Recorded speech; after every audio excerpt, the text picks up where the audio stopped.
कथा सुन करके, भक्ति पथ पर चल के, भजन करके अपने जो संसारी संबंध हैं वो अच्छे हो जाएं, ये भावना रखना सही है कि गलत है?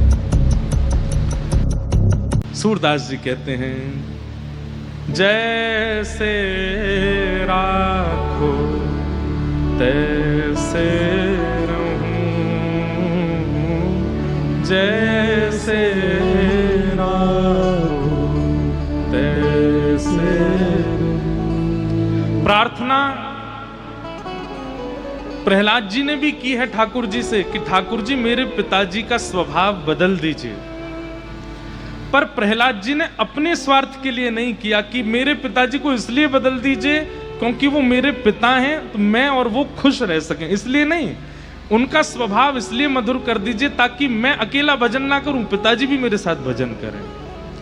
मीराबाई ने कभी भी अपने ससुराल पक्षियों की कभी शिकायत नहीं की ठाकुर जी से, बल्कि गिरधर गोपाल जी से प्रार्थना की, मेरी ननद के, मेरे देवर का स्वभाव मधुर कर दीजिए ताकि ये भी आपकी भक्ति कर सकें।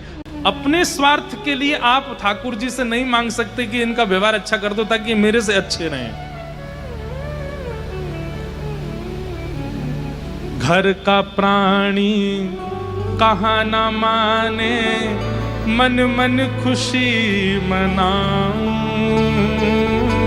घर का प्राणी कहाँ ना माने, मन मन खुशी मनाऊं। भैया भक्ति में ये तो वरदान है कि लोग आपसे छूट रहे हैं, लोग आपसे विमुख हो रहे हैं, लोग आपको ब्लॉक कर करके जा रहे हैं। क्यों? आप रोज कथा की लिंक भेज देते हो उनको, ले कथा सुन, ले कथा सुन। आज महाराज जी क्या बोले, 2-4 दिन बाद दिखा उसकी डीपी दिखाई नहीं दे रही है, क्या हो गया? ब्लॉक कर दिया। उस दिन नाच लेना, जय हो श्री जी, जय हो मेरी कृपा में राधा रानी, आपने बड़ी कृपा करी, एक बार और कम किया जीवन से, एक व्यक्ति को दूर किया। अरे संसार के लोग मुझसे रूठे ना, मुझसे दूर जाए ना, इसके लिए किशोरी जी से प्रार्थना नहीं करनी, इसके लिए कथा नहीं सुननी, इसके लिए भक्ति पथ पर नहीं चलना है। किसी के स्वभाव में भक्ति आए इसके लिए प्रार्थना आप कर सकते हो, लेकिन वो व्यक्ति मुझसे अच्छा रहे इसके लिए प्रार्थना नहीं कर सकते आप। हाँ, ये बात हो सकती है कि हमारे पति का स्वभाव अच्छा हो जाए ताकि वो मुझे कथा में जाने से रोके ना, ये बात हो सकती है। मतलब कहीं ना कहीं केंद्र में भक्ति हो तो आप मांग सकते हो किसी की मधुरता का भाव, लेकिन वो आपके लिए अच्छा हो जाए ऐसा, इसके लिए तो भक्ति फिर स्वार्थ की हो जाएगी। तो ऐसे ऐसे भाव हैं, सबको हम प्रणाम करते हैं। कल बंधुओं एक बात और आई थी, वो कह करके चलें। कल जब नरसिंह भगवान को बहुत क्रोध आया ना, तो उसमें ऐसा प्रसंग आता है कि भागवत जी में सबने स्तुति की लेकिन ठाकुर जी शांत नहीं हुए। तब प्रहलाद जी गए और प्रहलाद जी ने जाकर के भगवान की स्तुति गाई,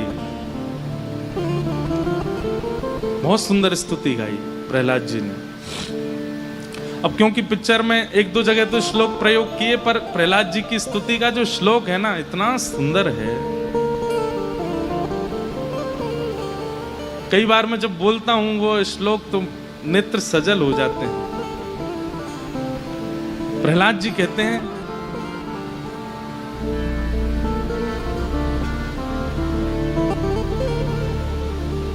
ब्रह्मादयो सुरगुण मुनयोथ सिद्धा, सत्वैकतान मतयो वचसाम प्रवाहे, नाराधितुम पुरगुणैरधुनापि पिप्रू, किम तोष्टुमर्हति समिहरेरुग्र जाते। कि ब्रह्मादय सुरगुणा मुनयोथ सिद्धा,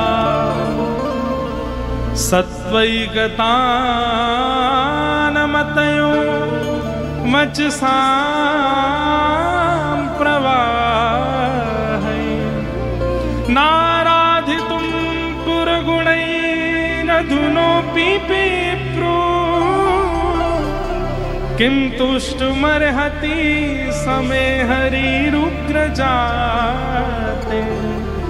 इतना बोला है प्रहलाद जी ने, इतने में तो नरसिंह भगवान लुट गए प्रहलाद जी को।